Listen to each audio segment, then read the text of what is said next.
What are we then? Consumers. Right. We are consumers. We are byproducts of a lifestyle obsession.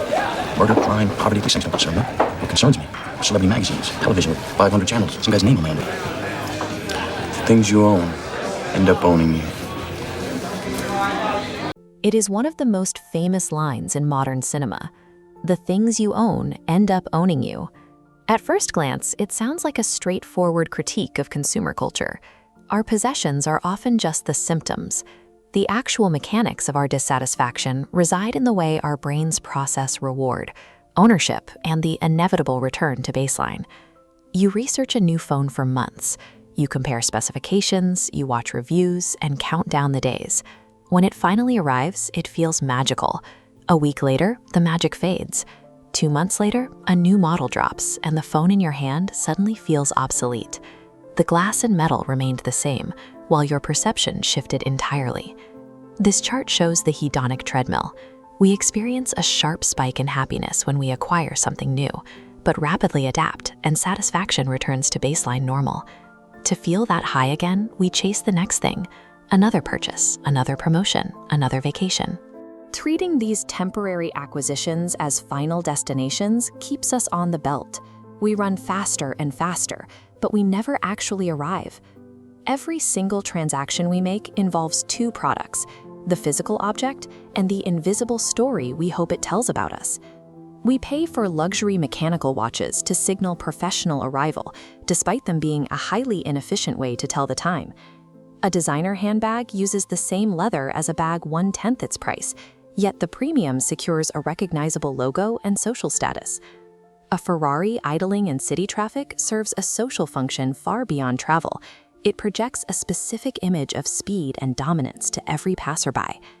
Every status symbol addresses a silent internal question. Will this make people respect me? Will I finally fit in? Will I finally feel like enough? Consumerism acts as a desperate attempt to construct a cohesive identity out of raw physical materials. Decades before these behaviors had psychological names, a Japanese philosopher named Nishida Kitarō observed this exact cycle.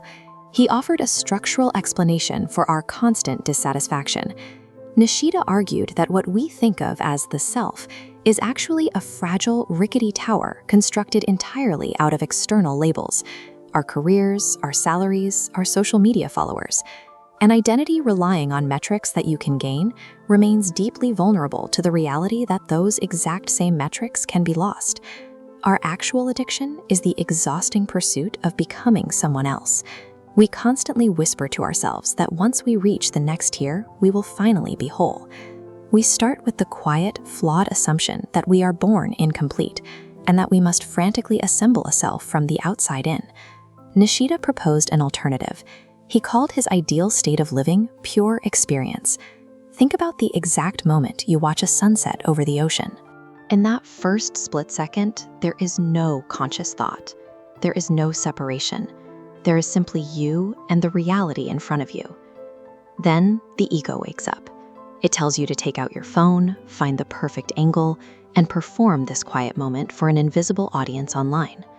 The ego survives by measuring who has the better view, who is traveling more, who is ahead in life. This endless loop of desire is a deliberate strategy. The ego maintains its tower by ensuring you never, ever feel whole. This brings us to Nishida's most intimidating idea, absolute nothingness. On the surface, it sounds frightening. It sounds like a demand to give up your ambition and forfeit everything you enjoy. Nishida wasn't asking us to reject the physical world. He was asking us to stop using the world as proof of our worth. Imagine detaching your self-worth from your job title, your bank account, and the approval of strangers. The world looks identical, but the internal pressure to perform for these metrics begins to dissolve. You stop reacting to the world as a series of threats to your status. Nishida's philosophy allows for a successful career and a beautiful home, provided they remain external to the self, rather than serving as its support beams. Absolute nothingness is simply the absence of the ego's grip on your identity. You can finally enjoy the things around you because you no longer need them to answer if you are enough. The things you own end up owning you. We willingly handed them that power.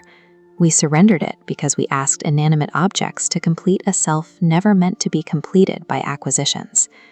True wealth is reaching the point where you no longer need the world to constantly remind you of who you are. Freedom is knowing your intrinsic value cannot be bought, worn, or parked in a driveway. So look at your own life. What are you chasing right now, believing it will finally make you feel complete? The answer isn't out there.